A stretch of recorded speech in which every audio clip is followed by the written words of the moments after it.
Hi, this is Frances Hughes, the editor of WitherBurn After School News. If you're a fan of WitherBurn After School News and want to support us, a great way would be to join us on Patreon. With a $5 monthly donation, you can get access to ad-free episodes, exclusive content, and our Discord. You can also make a one-time donation on our Ko-Fi and gain access to the Discord along with a special Discord role. You can find the links to our Patreon and Ko-Fi in each of our episodes, or you can go to patreon.com/witherburn or ko-fi.com/witherburn after school news. Thank you to all our supporters. We couldn't do this podcast without you. This episode of WitherBurn After School News contains depictions of harassment. Viewer discretion is advised.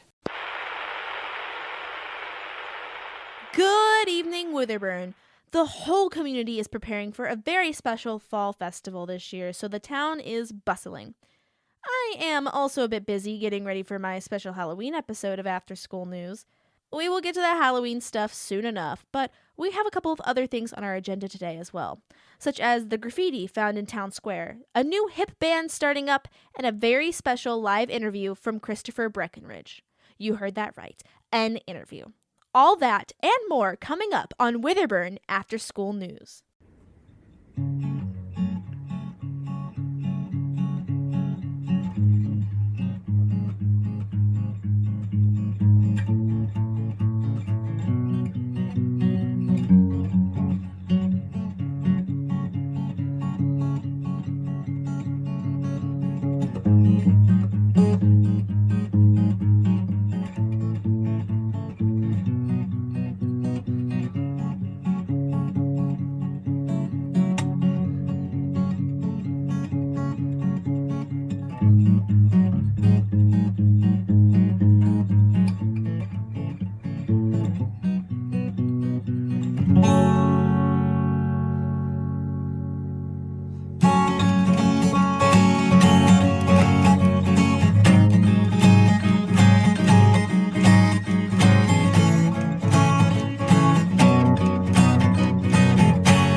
Our first story tonight is about the local Girl Scout troop 2304.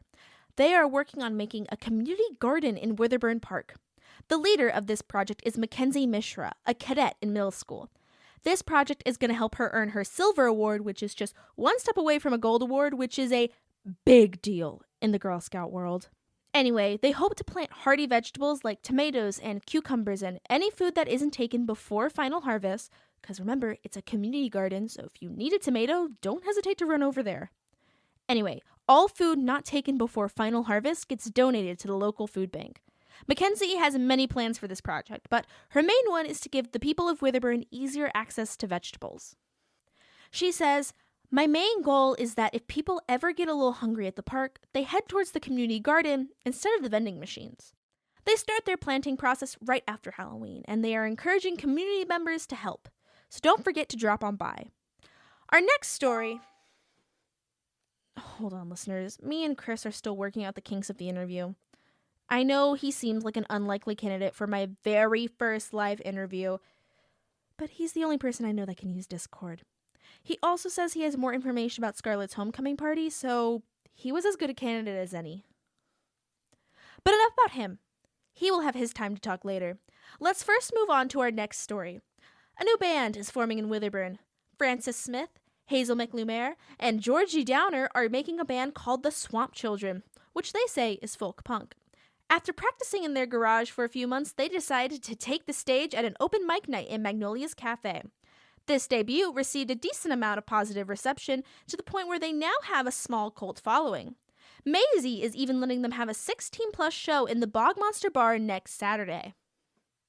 Maisie has always been a supporter of new talent. Though the Swamp Children aren't stopping at shows. They want to bring their music to Spotify. According to a tweet from the band, "We never expected such positive support. We just wanted to create music. But while we're doing this, let's just see how big we can get." If you are interested in seeing the Swamp Children live, then simply go onto their Twitter, @WBSwampChildren, and check out the garages and cafes they're playing. They give daily updates. I hope they continue to rock their future endeavors. I'm hilarious. You know what's also hilarious? These Halloween costume ideas. Whether you are besties, a couple, or going it solo, these ideas will make sure you have the coolest costume at the party. For couples, they should do Bonnie and Clyde, the famous lovers that were doomed to die young because of their violent crimes. Or they could try Adam and Eve, the couple that sent humanity on a downward spiral. Bert and Ernie are also great options, especially if you and your partner are gay. For people who are doing solo costumes this year, try Joan of Arc, a costume that will be fire. I'm sure. If you want to start a fight, go as Donald Trump or Hillary Clinton, because people are still traumatized by the 2016 election. If those still aren't working for you, then try Elle Woods if you want people to think you're a cool person to talk to at the party. These costumes are sure to help you stand out and... Okay, I'm being told by my associate that I am not doing a good job selling these costume ideas. I personally disagree, but I will apologize, listeners, if you don't want to be gay Muppets anymore. I guess that's on me. The WitherBurn Vandel, as I have started calling them, has struck again, now in the town square. This time there are no weird letters or ciphers to crack, just the simple message of Beware Halloween in dark red spray paint across the main street. People initially didn't think it was the Vandal, but simply a spooky decoration for the festival. It wasn't until the mayor's assistant, Jessica, came out into the street screaming about this flagrant disrespect that anyone really paid any mind. But this begs the question of how the Vandal even managed to spray paint the street without being noticed. Well, get a load of this, listeners. There's security footage of the incident that reveals exactly how they got away with it. It was an hour after the mayor had left, so around 7:30, and the perp came into town square with a yellow vest, a fake badge, and a mask. 3 different people passed by them and didn't even bother to take a second glance because they just assumed they were supposed to be there. Which, let's be honest, is genius. I mean, this person is essentially flipping off the authority of this town and mocking them like some weird serial killer would do. I'm not rooting for the Vandal by any means, but it's fun to see what they do next. I mean, it's a low-stakes crime and just a fun little mystery to solve. The police are, of course, investigating, but we've seen how well they've done that these past few weeks. Sheriff Sininger says that these crimes usually go unsolved unless they recognize the person's tag, which the Vandal doesn't have, or unless they identify the person's face. So it's essentially a game of cat and mouse until this mystery person gets caught in the act and, oh boy, I'm sure they're going to have a fun time paying those fines they've racked up. Listeners, can I be honest with you for a second? I feel like the police department is investing more time into finding the Vandal than they are the missing teens. If I'm being blunt, I feel like they should be putting 100% of their investigative efforts into the missing and not running around trying to catch some petty criminal. I even asked Mr. Farrow, a victim of the Vandal, the other day, and he agreed, saying if my daughter was missing, I wouldn't care about some graffiti. I just want my girl back. I'm sure some of you guys disagree, and maybe I'm being unreasonable, but I'll just leave y'all with some food for thought. Speaking of food, Gill's Grocers is having a harvest sale on pumpkins, corn, and squash. It will all be 20% off. Gill does this every year, and every year he says he just wants to make sure families have affordable staples for the holidays. Most people won't be shocked to hear him say that, considering he also runs the biggest annual food drive in the county. Make sure to take advantage of those deals because this sale only lasts until Thanksgiving Day. We move on to... Seriously? I can't believe this man. All right, folks, Chris is telling me to speed this up. Interviewees, am I right? I'm going to do this one last segment before we start our interview, though, and that segment is Monster of the Week. I mean, come on, guys. You know I can't miss that. This week's monster is sponsored by our favorite, Mr. Pickler. He claims to have been working in his garage a few nights ago when he heard something running towards him. He turned around and saw a creature with green, scaly skin, red eyes, and 3 black claws. Mr. Pickler jumped into his car, but the monster proceeded to wreck his workstation and dent his door. There are also reported long scratch marks on his car doors.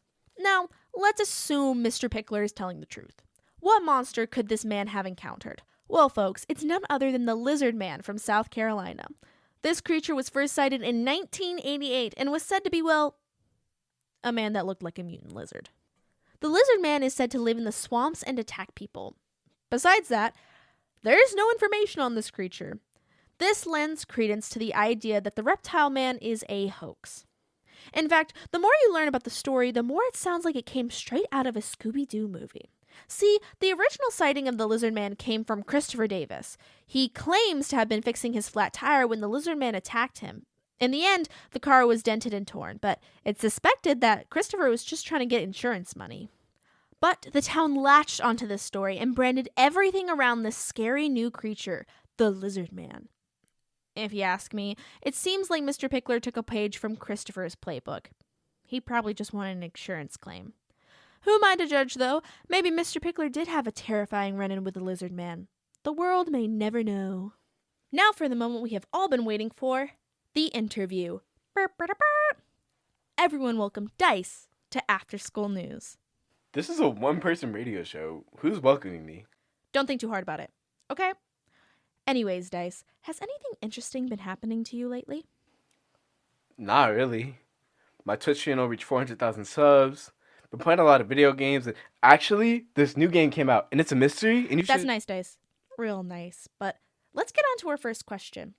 There are rumors that your esports team is falling apart because you keep taking all the credit. Is that true? Yeah, no. The team knows that I make that joke a lot. And I won't lie, I definitely got the most experience. But when it comes down to it, we all know that we play a vital role. Even a couple of newbies who haven't played many multiplayer games have been practicing their butts off. I wouldn't be where I am without them, and I'm not afraid to admit it. Whoa. I didn't expect such an honest answer. I thought you were going to do some sassy quip about how you're the best gamer there ever was. No, what? Why would I? Do you not realize that I'm being sarcastic when I say stuff like that? No. Wow. Okay, this interview is not about how I can't read social cues. All right, we should move on to the next question. Oh yeah, shoot. Why were you live streaming Scarlett's party? To gain subs, obviously. I want to make this my career someday, so I got to be grinding 24/7. Plus, it's good to show your viewers that you have a life outside of games. Yet you stopped the moment something happened with Amelia. Why is that? I stopped because I didn't want to put her on blast in front of 40,000 people. Did you think I'm some kind of monster or something? I know we got Twitter beef, but damn. I was just wondering because drama like that would probably bring in a lot of views. I mean, I've already found people theorizing about what happened. People trying to look for the, quote, rest of the video. You would have probably gained a lot of subs from it. Look.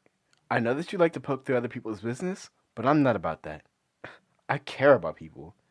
Numbers don't matter when real people are on the line. Though I suppose you don't relate to that. I'm going to ignore that because it was actually you who said you had more information about what went down at Scarlett's party. So despite that whole spiel you just had, I still expect an answer. The answer is that Hunter's a douchebag. Well, we knew that. Also, please refrain from cursing on here. So no one is talking about how he tried to slip something into Amelia's drink or how he made these disgusting remarks and just... Whoa, Chris, go back. What about slipping something into her drink? I saw that he tried to slip something into a drink she was making for her friend. He clearly thought it was for her, so I told Amelia about it, and she threw the drink out. And then I asked her what she wanted me to do about it, but she didn't want to make a scene, so I respected that. But honestly, I wish I didn't. Like, later on that night, Hunter kept making these comments about the missing, like, how they were weak and couldn't handle living around here. And, like, who even says that? Wait, why did he bring up the missing? I don't know. Probably because I was best friends with Jonathan. Oh, I forgot that you were close. I'm sorry, by the way. It's fine. I know that everyone's saying he's fine, but I worry. He didn't text me before he left, and also it just doesn't make sense. How so? Well, he was studying really hard to pass his math test. And that's what the fight with his parents was about. It was his math grade. Anyway, he was at my house studying his butt off, and he was getting really good at it. Like, seriously, I think he would have at least made a B. But then he left the day before, and I guess maybe the pressure was just too much. No, that's weird. Right? He tells me everything, and all of a sudden, poof! He dishes me for no reason, and it's just...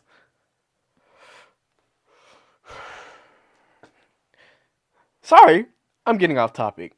That's really all the information I have about Hunter. Yeah, that's all the questions I have for you. I guess this is where the interview ends. I hope you have a nice day, Dyce. Yeah! Make sure you subscribe to Dyce on Twitch and YouTube. Deuces! So, how was that for a first interview? I sure thought it was interesting. Definitely shed a light on a couple of issues. That's all I have for today because I have some digging to do. Make sure to tune in next week to WitherBurn After School News. I'm the reporter, signing off. Deuces. WitherBurn After School News is written and directed by Jordan Oliver. Edited by Francis Hughes. The title song is by FutureMe. The reporter is played by Jordan Oliver. And Dyce is played by Miles Hanna.